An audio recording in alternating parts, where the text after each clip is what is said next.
बिस्मिल्लाहिर्रहमानिर्रहीम। अस्सलाम वालेकुम students, here your instructor Mohammad Irfan Qayyum and welcome to my YouTube channel success preacher. उम्मीद करता हूँ आप सभी लोग खैर आफियत से होंगे। आज के इस पर्टिकुलर वीडियो के अंदर हम लोग 9 सितंबर मीड से आज जो मॉर्निंग के बैच के अंदर पेपर हुआ है उसका केमिस्ट्री का पोर्शन जो है वो हम लोग डिस्कस करने वाले हैं। बच्चे क्वेश्चन 100% ऑथेंटिक है। मेरे आज 3 स्टूडेंट्स का पेपर है। मॉर्निंग के बैरमैन का पेपर था। मैंने उनसे कंफर्म किया एमसीक्यूज, कुछ एमसीक्यूज एक दूसरे के टैली कर रहे थे लेकिन कुछ एमसीक्यूज डिफरेंट थे। उसकी रीजन अगेन वही है कि सेंटर टू सेंटर एमसीक्यूज हैं वो बच्चे वेरी कर रहे होते हैं।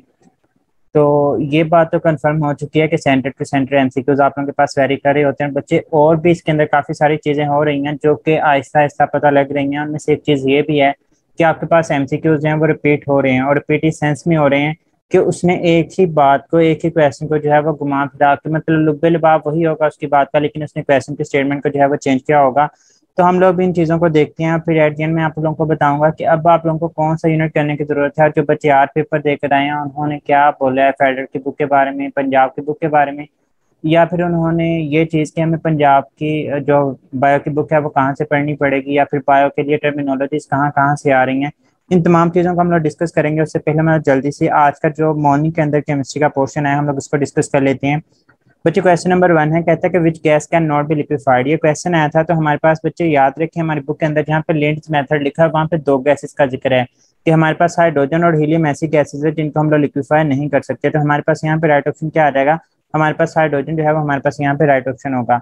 ये 2 गैसेस। इसके अलावा अगर आप लोगों से पूछा जाता कि which of following ideal gas can be liquefied easily, तो बच्चे याद रखिएगा जब वर्ड आइडियल गैस आ जाएगा तो आइडियल गैस को हम लोग कभी भी लिक्विफाई नहीं कर सकते। तो ये आप लोगों ने डिफरेंस जो है वो थोड़ा सा याद रखना है। एनी हाउ यहाँ पे उसने सिंपल ही पूछा था कि हम लोग इनमें से किस गैस को जो है वो लिक्विफाई नहीं कर सकते। तो हमारे पास वहाँ पे जो राइट ऑप्शन था वो हाइड्रोजन था। हाइड्रोजन के अलावा हमारे पास हीलियम भी ऐसी गैस है जिसको हम लोग लिक्विफाई नहीं कर सकते। Question number 2, by the reaction of alcohol with the carboxylic acid which product is obtained. बच्चे अगेन ये रिपीटेड क्वेश्चन, तो 4 दफा ये क्वेश्चन आ चुका है हमारे पास स्टेरिफिकेशन का कि हम लोग अल्कोहल का कार्बोक्सिलिक एसिड के साथ रिएक्शन करवाएं तो हमारे पास कौन सी प्रोडक्ट बनती है, उसको नाम क्या देते हैं हम लोग, उसमें कैटलिस्ट कौन सा यूज करते हैं। तो डिफरेंट तरह से वो क्वेश्चन पूछ रहा है। तो बच्चे हमारे पास अल्कोहल और कार्बोक्सिलिक एसिड के रिएक्शन के नतीजे में हमारे पास जो बनने वाली प्रोडक्ट होती है वो एस्टर होगी। क्वेश्चन नंबर 3 है, कहता है by the reaction of phenol with sodium hydroxide which by product is obtained. या फिर एक बच्चे ने इस तरह से क्वेश्चन बताया कि सर क्वेश्चन में इस तरह से आया था कि by reaction of phenol with sodium hydroxide which of following is alkali, या फिर विच ऑफ फॉलोइंग इज फॉर्म्ड। तो बच्चे याद रखें वहां पे हमारे पास अल्कली का अगर पूछा हुआ था तो हमारे पास सोडियम हाइड्रोक्साइड यहाँ पे बेस के तौर पे अल्कली के तौर पे एक्ट करती है और फिनॉल जो है वो हमारे पास यहाँ पे एसिड के तौर पे एक्ट करता है। हमारे पास न्यूट्रलाइजेशन रिएक्शन होता है, हमारे पास साल्ट बनता है और साथ में वाटर जो है वो हमारे पास बन रहा होता है। तो यहाँ पे हमारे पास साल्ट था राइट ऑप्शन। कुछ बच्चे कहते थे हमारे पास वाटर वगैरह इंक्लूड नहीं था। तो अगर साल्ट और वाटर दोनों इंक्लूड हैं तो बच्चे एसिड और बेस के रिएक्शन के नतीजे में आप लोगों के पास साल्ट और वाटर बनता है। तो हमारे पास इस क्वेश्चन की स्टेटमेंट के मुताबिक बोथ एंड सी आएगा, लेकिन अगर वाटर ऑप्शन में मौजूद नहीं था तो आप लोगों के पास जो राइट ऑप्शन है वो आप लोगों को साल्ट देखने को मिलना था। क्वेश्चन नंबर 4, कहता है which the following has the highest hydration energy. और बच्चों ने बताया कि सर ये स्टेट जो ऑप्शन है वो वेरी कर सकते हैं, लेकिन उन्होंने ये बताया कि सर इसमें जो ऑप्शन थे वो हमारे पास ग्रुप 2 के आयन जो थे वो हमारे पास मौजूद थे। तो बच्चे जो हाइड्रेशन एनर्जी होती है वो डिपेंड करती है हमारे पास चार्ज टू साइज रेशियो के ऊपर या फिर चार्ज डेंसिटी के ऊपर। इन सभी के चार्जेस क्या हैं, सेम है। हम लोग चार्जेस को नहीं देखेंगे, हाईएस्ट हाइड्रेशन एनर्जी बतानी है। तो हाइड्रेशन एनर्जी चूंकि इसका साइज के साथ इनवर्स रिलेशन होता है तो जिसका साइज सबसे कम होगा उसकी हाइड्रेशन एनर्जी ज्यादा होगी। तो हम लोग टॉप टू बॉटम जब मूव करते हैं तो हमारे पास साइज क्या होता है, हमारे पास साइज इंक्रीज होता जाता है। मतलब आपने ऐसा एलिमेंट देखना है जिनमें सबसे ऊपर मौजूद होता है। तो हमारे पास B+2 जो कि हमारे पास इस ग्रुप में जो है वो हमारे पास सबसे ऊपर मौजूद होगा, इसका साइज सबसे कम, तो इसकी हाइड्रेशन एनर्जी जो है वो हमारे पास सबसे ज्यादा होगी। तो राइट ऑप्शन आप लोगों ने इसके कोरिस्पॉन्डिंगली जो था वो सिलेक्ट करना था। क्वेश्चन नंबर 5 कहता है कि which is the following method is used to obtain ester. तो बच्चे वोल्फ-किश्नर रिडक्शन हो गई या फिर हमारे पास क्लेमेंसन, इनसे तो हम लोग अल्केन हासिल करते थे। कोल्ब इलेक्ट्रोलिटिक मेथड से भी हम लोग अल्केन अल्कीन और अल्काइन की प्रिपरेशन करते थे, जबकि विलियमसन सिंथेसिस के अकॉर्डिंगली ही जो है वो हम लोग ईस्टर की प्रिपरेशन कर रहे होते हैं।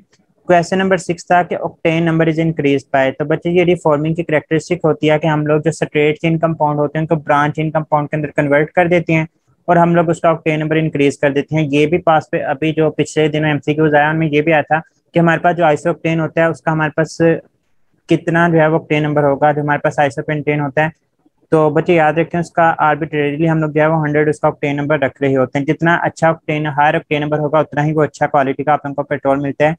फिर कहता है rate of reaction changes with. बच्चों को ऑप्शन याद नहीं थी लेकिन बच्चे यहाँ पे क्वेश्चन किस तरह से पूछा गया था वहां पे कि वो जो फिजिकल फैक्टर्स है आप लोगों ने फिजिकल फैक्टर्स के हिसाब से देखना था कि कौन सी करस्पॉन्डिंग जो थी वो आप लोगों के साथ ठीक स्टेटमेंट बन रही थी, लेकिन क्वेश्चन ये था कि रेट ऑफ रिएक्शन किसके साथ जो है वो चेंज होता है। तो टेम्परेचर के चेंज करने से भी चेंज होता है, वो कंसंट्रेशन को चेंज करने से भी चेंज होता है, वो आप लोगों के पास सरफेस एरिया चेंज करने से भी चेंज होता है, वो आप लोगों के पास लाइट चेंज करने से भी चेंज हो रहा होता है।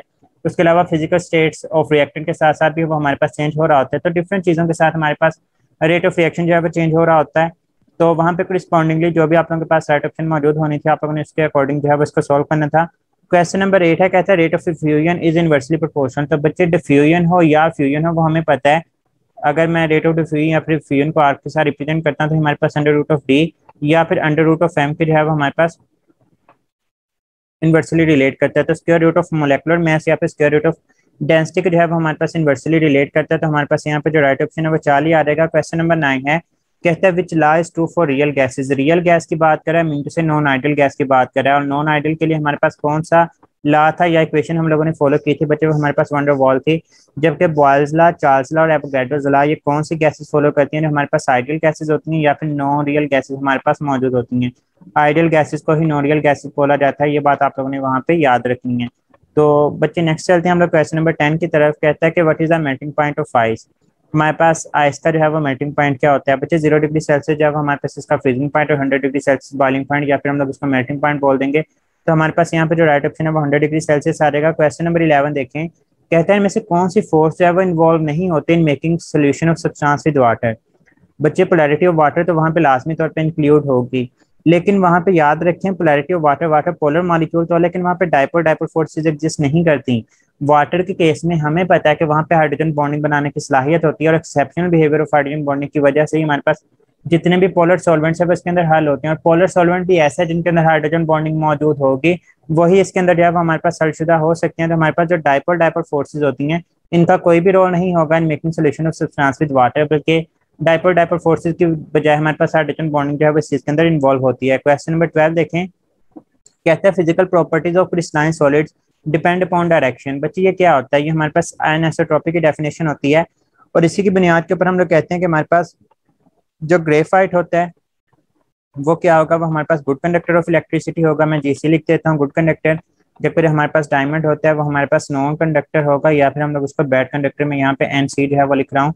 तो बच्चे हमारे पास क्या होता है, नॉन कंडक्टर। तो डेफिनेशन थी ऐसा चीज आप लोगों से पूछी गई। बच्चे केमिस्ट्री का पोर्शन बिलीव में बहुत ज्यादा आसान आ रहा है, जो बच्चे पेपर दे के आ चुके हैं आप लोग उनसे पूछ लें।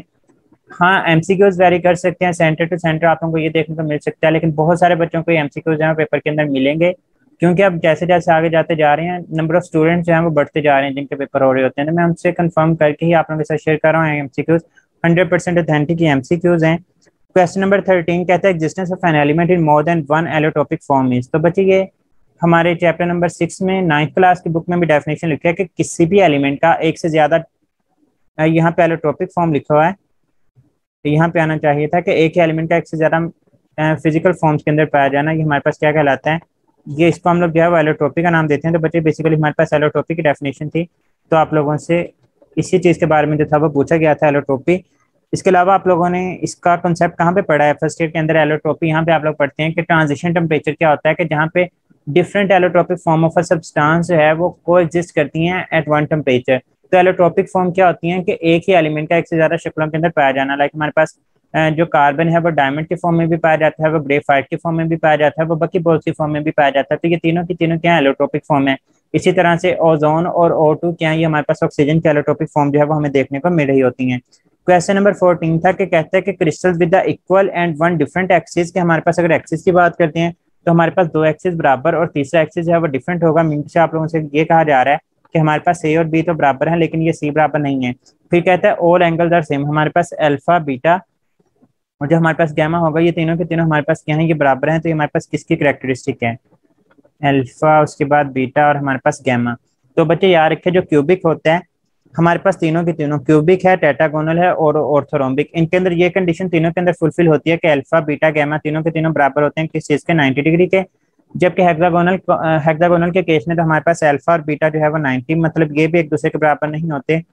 अल्फा और बीटा तो 90 होगा लेकिन गैमा जो है 120, मतलब ये तो यहीं से निकल गया।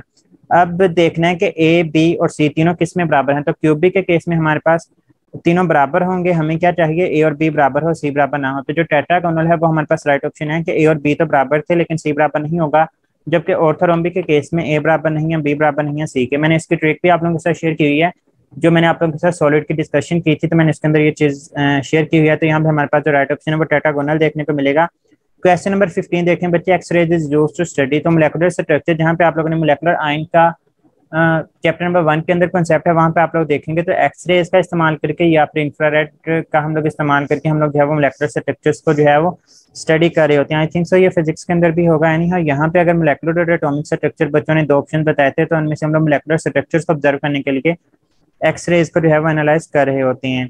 क्वेश्चन नंबर 16 बच्चों ने ये बताया कि सर हमें सिंपल एटम की डेफिनेशन आई थी। डेफिनेशन एटम की क्या होती है कि smallest particle of an element that can take part in a chemical reaction, इसको हम लोग क्या बोलते हैं, हमारे पास एटम कहलाता है। Question number 17, the number of valence electrons in chloride ion is. बच्चे क्लोरीन देखें तो 17 एटॉमिक नंबर होते हैं। 1s2 होगा, 2s2 होगा, 2p6, 3s2 और 3p5। ये हमारे पास क्या है, हमारे पास क्लोरीन। बात किसकी गई, क्लोराइड आयन की। तो क्लोराइड आयन के केस में एक इलेक्ट्रॉन इजाफी आ जाएगा, 3p6 हो जाएगा। तो वैलेंस की ही बात की गई थी, तो 2+6 आप लोगों के पास वैलेंस कितने हैं, वो हमारे पास 8 इलेक्ट्रॉन मौजूद होंगे। अगर क्लोरीन के अंदर वैलेंस इलेक्ट्रॉन पूछे जाते तो 7 सेलेक्ट करना था। अगर आप लोगों से पूछा जाता total electron in chlorine ion, तो वो 7 होने थे। अगर total electrons in chloride ion, तो वो आप लोगों के पास 18 होने थे। जो भी पूछा जाता आप लोगों ने कोरिस्पॉन्डिंगली जो था वो उसका आंसर करना था। क्वेश्चन नंबर 18 देखें, कहते हैं कि which property is not of halogen atom या फिर हैलोजन ग्रुप। तो बच्चे वहां पे ऑप्शन में उन्होंने 6 ग्रुप की इलेक्ट्रॉनिक कॉन्फ़िगरेशन लिखी हुई थी, जबकि हैलोजन हमें पता है कि किससे बिलोंग करता है, वो हमारे पास 7th ग्रुप से जो है वो बिलोंग करते हैं। तो उसकी इलेक्ट्रॉनिक कॉन्फ़िगरेशन जो है वो हमारे पास NS2 और NP5 जो है वो हमें देखने को मिलती है, जबकि ऑप्शन के अंदर आपको NS2 और NP4 जो थी वो देखने को मिल रही थी। तो यही हमारे पास क्या होनी थी, इनकरेक्ट स्टेटमेंट होनी थी। Question number 19, maximum number of electrons in an orbital. बच्चे मैंने क्वांटम नंबर्स का लेक्चर भी डिलीवर किया, मैंने इसके अंदर ये बात बहुत बार बोली, पूरी डिटेल के साथ सारे के सारे क्वांटम नंबर पढ़ाए हैं। वहां पे मैंने बताया था कि अगर आप लोगों ने शेल के अंदर नंबर ऑफ इलेक्ट्रॉन्स कैलकुलेट करने होते हैं तो आप लोग सिंपल रिलेशन इस्तेमाल करेंगे 2n²। अगर आप लोगों ने सब शेल के अंदर नंबर ऑफ इलेक्ट्रॉन्स को कैलकुलेट करना होता है तो हमारे पास उसके लिए जो फार्मूला होता है वो 2 × 12+1 होगा। और अगर आप लोगों ने ऑर्बिटल के अंदर नंबर ऑफ इलेक्ट्रॉन्स को कैलकुलेट करना होता है तो बच्चे याद रखिए, आप लोगों के पास कोई भी ऑर्बिटल हो उसके अंदर जो नंबर ऑफ इलेक्ट्रॉन्स होते हैं वो 2 होते हैं मैक्सिमम, इससे ज्यादा नहीं बढ़ सकते। तो हमारे पास यहाँ पे राइट ऑप्शन 2 आ जाएगा। इसी तरह का एक और क्वेश्चन था, उसमें n की वैल्यू भी दे दी गई, l की वैल्यू भी दे दी गई और m की वैल्यू भी दे दी गई। उसने पूछा कि the number of electrons present in it is. n is equal to 1 तो 1 है, l is equal to 0 metre से हमारे पास s की बात हो रही है। तो 1s के अंदर कितने इलेक्ट्रॉन आ सकते हैं, हमारे पास 2 ही इलेक्ट्रॉन आ सकते हैं। बच्चे सपोज करें मैं कहता आप लोगों से n इज इक्वल टू 3 और l is equal to 2, m is equal to 0। अब आप लोगों के पास कितने इलेक्ट्रॉन आएंगे, तो अब आप लोगों ने ये नहीं कहना कि n इज इक्वल टू 3 है तो हमारे पास पहले 3 आ जाएगा, l इज इक्वल टू 2 है तो 2 जो है वो हमारे पास d के लिए होता है। तो 3d के अंदर हमारे पास कितने इलेक्ट्रॉन होंगे, वो 10 होंगे। बच्चे याद रखिएगा, जब m का एक नंबर दे दिया जाता है इसका मतलब ये है कि ये एक ऑर्बिटल को रिप्रेजेंट कर रहा है। मतलब आप लोगों को किसी भी एक ऑर्बिटल की बात की गई है 3d की, और एक ऑर्बिटल के अंदर जो मैक्सिमम इलेक्ट्रॉन होते हैं वो हमेशा 2 ही होते हैं।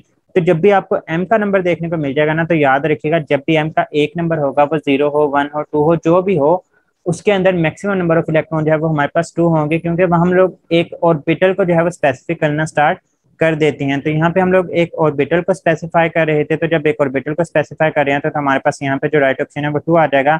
क्वेश्चन नंबर 21 था कि Hess's law is also known as, तो ये law of conservation of energy भी बोला जाता है इस चीज को। क्वेश्चन नंबर 2 कहता है कि बफर सोल्यूशन जो है वो किसकी एप्लीकेशन है। बच्चे हमारे पास जो है ली चैटलियर प्रिंसिपल, ये उसकी एप्लीकेशन में आता है हमारे पास। और याद रखिएगा बफर सोल्यूशन के अंदर आप लोगों को 3 चीजों का ख्याल रखना पड़ता है। नंबर 1, ली चैटलियर प्रिंसिपल की तो ये एप्लीकेशन है ही है, ये भी ली चैटलियर प्रिंसिपल की एप्लीकेशन है, और इसके साथ साथ आप लोगों के पास जो कॉमन आयन इफेक्ट है वो भी ली चैटलियर प्रिंसिपल की ही एप्लीकेशन है। बच्चे 3 चीजों का आप लोगों ने ख्याल रखना है बफर सोल्यूशन को पढ़ते हुए, एक ली चैटलियर प्रिंसिपल का, दूसरा आप लोगों ने कॉमन आयन इफेक्ट का ख्याल रखना होता है, नंबर 3 आप लोगों ने जो है जिस चीज का ख्याल रखना है वो हमारे पास क्या आ जाएगा, हमारे पास लॉ ऑफ मास एक्शन जो है वो हमें देखने को मिल रहा होता है। तो इन तीनों में से जो भी आप लोगों के पास ऑप्शन वहां पे मौजूद होनी थी वही इसका राइट ऑप्शन होना था। यानी यहाँ पे याद रखिएगा बफर सोल्यूशन किसकी एप्लीकेशन के अंदर आ जाता है, वो हमारे पास ली चैटलियर प्रिंसिपल आ जाएगा। क्वेश्चन नंबर 23 कहता है Ag एंड Au, इसके साथ साथ कॉपर भी होता है। बच्चे हमारे पास लीस्ट रिएक्टिव मेटल्स होती हैं। मेटल कौन सी रिएक्टिव होती हैं, जो इजीली इलेक्ट्रॉन को लूज करें, easily loose electron. Easily loose electron करने का मतलब ये होता है कि इनका रिडक्शन पोटेंशियल क्या होता है, वो कम होता है। रिडक्शन पोटेंशियल लेस होता है, रिडक्शन पोटेंशियल लेस होगा मीन से एबिलिटी टू गेन इलेक्ट्रॉन कम होगी, और ऑक्सीडेशन पोटेंशियल ज्यादा होगा मीन से एबिलिटी टू लूज इलेक्ट्रॉन जो है वो ज्यादा होती है। अब अगर ये लीस्ट रिएक्टिव है तो इसका मतलब ये होगा कि इनका रिडक्शन पोटेंशियल क्या होगा, हमारे पास ज्यादा होगा। ये पास पेपर के अंदर भी क्वेश्चन पूछा जा चुका है, इनके अंदर तो पहली दफा मैंने ये सुना है, लेकिन पास पेपर के अंदर ये क्वेश्चन आया था कि copper silver and gold are less reactive due to their positive reduction potential. तो ये भी आप लोगों ने याद रखना है, हमारे पास यहाँ पे जो राइट ऑप्शन है वो बीटा आ जाएगा। क्वेश्चन नंबर 24 के कलर ऑफ Sc3 पॉजिटिव, बच्चे जो हमारे पास स्कैंडियम होता है इसकी जो इलेक्ट्रॉनिक कन्फिग्रेशन होती है वो आर्गॉन 4s2 और 3d1 होती है। अब उसने कहा है कि आप लोगों के पास 3 पॉजिटिव चार्ज है, मीन टू से आप लोगों के पास 4s के भी दोनों के दोनों इलेक्ट्रॉन जो है वो निकल चुके हैं और 3d का भी इलेक्ट्रॉन निकल चुका है। अब आप लोगों के पास जो d ऑर्बिटल है, याद रखिएगा बच्चे, d ऑर्बिटल के अंदर 0 इलेक्ट्रॉन हो या 10 इलेक्ट्रॉन, मतलब वो या तो कम्प्लीटली फिल हो या फिर कम्प्लीटली अनफिल्ड हो, तो वो हमारे पास क्या होता है, वो कलरलेस कंपाउंड्स बनाते हैं। तो हमारे पास यहाँ पे चूंकि इसमें डी ऑर्बिटल मुकम्मल तौर पे खाली हो चुका है, तो हमारे पास इसका जो कलर होगा वो कलरलेस देखने को मिलेगा। क्वेश्चन नंबर 25 था कि what is true about cracking. तो क्रैकिंग के अंदर अगेन इसकी डेफिनेशन लिखी हुई थी, तो आप लोगों ने इसको ही मार्क करना था। क्वेश्चन नंबर 26 देखें, कहता है कि when carbonyl compound react with aldehyde it form acetal. बच्चे एसिटल के अकॉर्डिंग आप लोगों को कल भी क्वेश्चन आया था, एसिटल हमारे पास कब बनता है। एक बात तो याद रखें कि हमारे पास कार्बोनिल कंपाउंड मीन टू से एल्डिहाइड वगैरह जो है जब रिएक्ट करते हैं हमारे पास डिफरेंट सब्सटेंसेस के साथ हमारे पास एसिटल की फॉर्मेशन हो जाती है। लेकिन एसिटल कल ये पूछा गया था कि हमारे पास डिफरेंट चीजों के नतीजे में प्रोडक्ट कौन सी बनती है, तो उसका जो राइट ऑप्शन था वो हमारे पास एसिटल था। आज उसने ये पूछा कि अगर हमारे पास एसिटल बनता है तो हमारे पास उसकी प्रोडक्ट क्या होगी। बच्चे यहाँ पे थोड़ी सी क्वेश्चन के अंदर करेक्शन होगी, ये मेरे से टाइप करने में मिस्टेक है। कहता है कि कार्बोनिल कंपाउंड का अल्कोहल के साथ रिएक्शन करेंगे और कार्बोनिल कंपाउंड में भी सिर्फ एल्डिहाइड ही देते हैं, कीटोन्स नहीं देते। तो ये बात भी आप लोगों ने याद रखनी है, एल्डिहाइड के लिए ये रिएक्शन यस होता है, कीटोन के लिए ये रिएक्शन जो है वो हमारे पास नो होता है। तो हमारे पास एसिटल बनते हैं, हम लोग एसिटल जो हमारी बुक के अंदर एक गिवन है ये हमारे पास इस तरह से होगा, एक CH3 होगा, एक तरफ हमारे पास O C2H5 और दूसरी तरफ भी O C2H5 देखने को मिलेगा। तो बच्चे यहाँ पे हमारे पास मौजूद होता है कार्बन, कार्बन ने चारों के चारों बॉन्ड बनाए हुए हैं और चारों के चार्बन बॉन्ड बने होते हैं sp3 हाइब्रिडाइजेशन, और जब sp3 हाइब्रिडाइजेशन होती है तो इसकी ज्योमेट्री जो है वो हमें टेट्राहेड्रल जो है वो देखने को मिल रही होती है। क्वेश्चन नंबर 27 कि which of following are known as anti knocking agent. तो टेट्राइथाइलाइड ये रिफॉर्मिंग में भी लिखा हुआ है,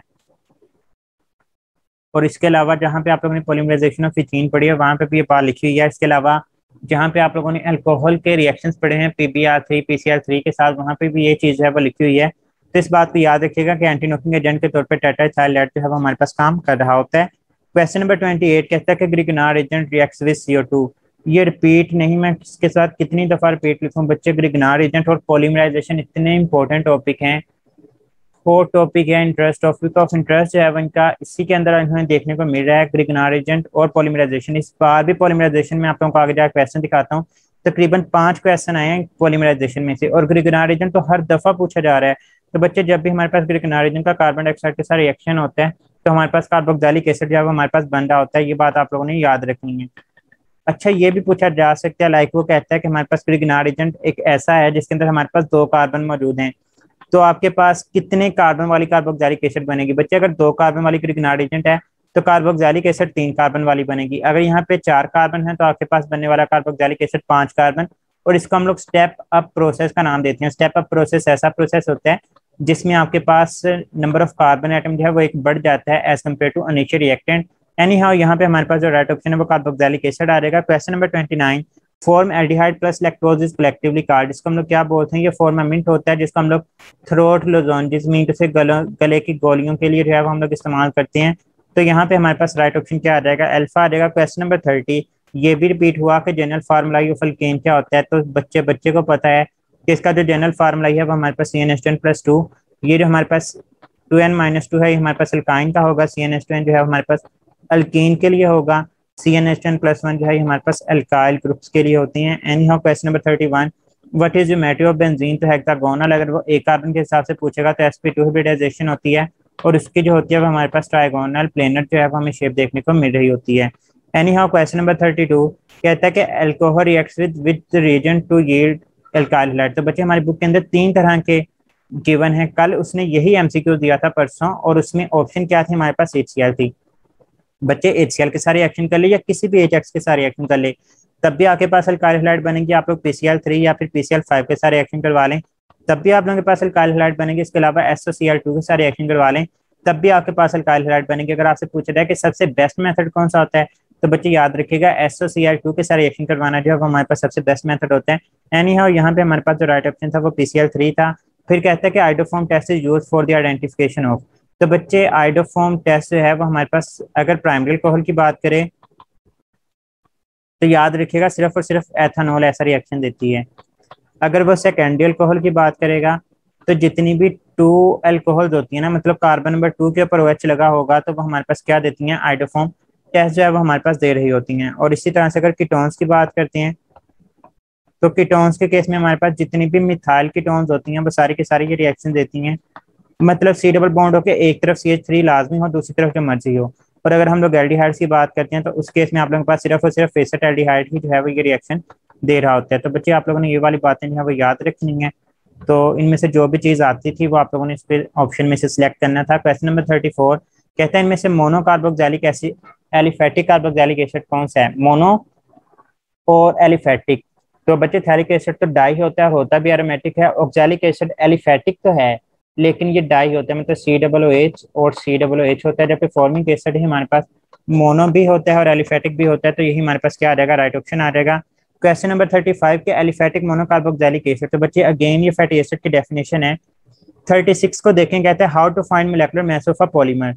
तो बच्चे पॉलीमराइजेशन वाले यूनिट में तो दूसरे ही पेज के ऊपर ये फार्मूला लिखा है DP into molecular mass of monomer. और याद रखिएगा ये हमारे पास सिर्फ और सिर्फ एडिशन की जो हमारे पास पॉलीमर्स होती है ना उनके लिए ये एप्लीकेबल होता है, जबकि हमारे पास जो कंडेंसेशन पॉलीमर्स होते हैं उनके लिए हमारे पास ये एप्लीकेबल नहीं होता। ये बात भी आप लोगों ने याद रखनी है। क्वेश्चन नंबर 37 कहता है कि which of following has the same combination. तो बच्चे जो हमारे पास अमाइनो एसिड और नाइलॉन होते हैं इनके केस में हमारे पास पॉली एमाइड या फिर पॉलीपेप्टाइड लिंकेज हमें देखने को मिलता है। तो इस वजह से हम लोग बोलते हैं कि दोनों के अंदर हमारे पास सेम होगा। यही राइट ऑप्शन थी, बाकी ऑप्शन इसी तरह से मैच कर रही थी, लेकिन जो राइट ऑप्शन है वो हमारे पास अल्फा आ जाएगा। 38 के अंदर डेफिनेशन पूछी हुई थी अगेन इस नंबर से, ये भी चैप्टर नंबर 14 से आया। पीछे जो 2 MCQs आए वो भी चैप्टर नंबर 14 से। नेक्स्ट देखें, कहते हैं what is the mass of 50 mole of H2SO4। बच्चे हमारे पास जो H2SO4 होता है इसका मास कितना होगा हमारे पास, याद रखिएगा दो H3PO4 और H2SO4 दोनों का जो मास होता है वो हमारे पास 98 ग्राम हमें देखने को मिलता है। तो बच्चे पूछा क्या गया था, उसने मास पूछा था। तो मोल जो है वो हमारे पास 50, मास इन ग्राम आपने कैलकुलेट करना था। मोलर मास आपको पता है 98, तो x will be equal to 98 into 50 आ जाएगा आप लोगों के पास। तो ये 0 का 0 आ जाएगा। 5 इंटू 8 40, तो 5 इंटू 9 आप लोगों के पास 45, तो 4900 ग्राम जो है वो आप लोगों के पास यहाँ पे राइट ऑप्शन आना था। क्वेश्चन नंबर 40 देखें कि कहता है कि इनमें से इनकरेक्ट स्टेटमेंट कौन सी थी। उनमें से एक ऑप्शन ऐसा था कि एसेटाल्डिहाइड जो है वो कैनिजारो रिएक्शन देता है। कैनिजारो रिएक्शन के हिसाब से भी बार बार क्वेश्चन आ रहे हैं रिपीटेडली। तो बच्चे यहाँ पे क्या क्वेश्चन बनेगा, मतलब इस तरह से क्वेश्चन आया कि कैनिजारो रिएक्शन कौन से एल्डिहाइड देते हैं जिनमें अल्फा हाइड्रोजन जो है वो एब्सेंट होती है, मीन से फॉर्मल्डिहाइड वगैरह ये रिएक्शन दे रहे होते हैं। तो एसेटाल्डिहाइड में तो आपको अल्फा हाइड्रोजन देखने को मिलती है, तो ये जो है वो रिएक्शन नहीं देती। बच्चे एक बात ये भी याद रखें कि जो इनके पास कंप्यूटर है वो MCQ सिलेक्ट करता है, मतलब कोई एक स्टैंडर्ड का पेपर नहीं बन रहा। लाइक मैं अभी आप लोगों को पीछे जाकर क्वेश्चन दिखाता हूँ थोड़े से। अब 36 ये क्वेश्चन जो है एक ही पेज से उठाया गया और इसी से नेक्स्ट पेज के ऊपर से MCQ उठा लिया गया, मतलब पूरे यूनिट का वो ओवरव्यू नहीं करता। उसने सिर्फ कमांड दी कि भाई इस यूनिट में से इतने इतने MCQ उठा लो, वो एक ही टॉपिक से उठा ले, डिफरेंट से उठा ले, वो कंप्यूटर की मर्जी होगी वो क्या कर रहा होता है। इसी तरह से बच्चे यहाँ पे देखें एलिफेटिक मोनोकार्बोक्सिलिक एसिड ये डेफिनेशन पूछ ली और फिर उसके बाद mono carboxylic aliphatic carboxylic acid. तो ये दोनों के दोनों एक ही पेज के ऊपर कॉन्सेप्ट मौजूद हैं। तो मतलब पेपर है, मैं केमिस्ट्री के बारे में बार बार बता रहा हूँ कि केमिस्ट्री आप लोगों को ऑर्गेनिक केमिस्ट्री की सिंपल चीजें आती हैं, मतलब इतनी कॉम्प्लेक्स भी नहीं। वो आप लोगों से कोई रिएक्शन नहीं पूछ रहा कि इसका इसके साथ रिएक्शन करवाएं, इसका इसके साथ रिएक्शन करवाएं, क्या बनेगा क्या नहीं बनेगा, वो ऐसी कोई भी बात नहीं करा। वो आप लोगों से सिंपल चीजें पूछ रहा है और सिंपल रिएक्शन याद करें कि ये रिएक्टेंट है तो प्रोडक्ट क्या बनेगा और वहां पे कैटलिस्ट कौन सा इस्तेमाल होता है, ये वाली चीजें पूछी जा रही हैं। पॉलीमराइजेशन को अच्छे तरीके से करें इंशाल्लाह। मैं आज रात को या कल सुबह तक आप लोगों के लिए जो है वो पॉलीमराइजेशन का लेक्चर भी रिकॉर्ड करके अपलोड कर दूंगा। मिलते हैं आप लोगों से नेक्स्ट वीडियो के अंदर, तब तक के लिए मुझे भी दुआ में याद रखिएगा। फी अमानिल्लाह, अल्लाह हाफिज।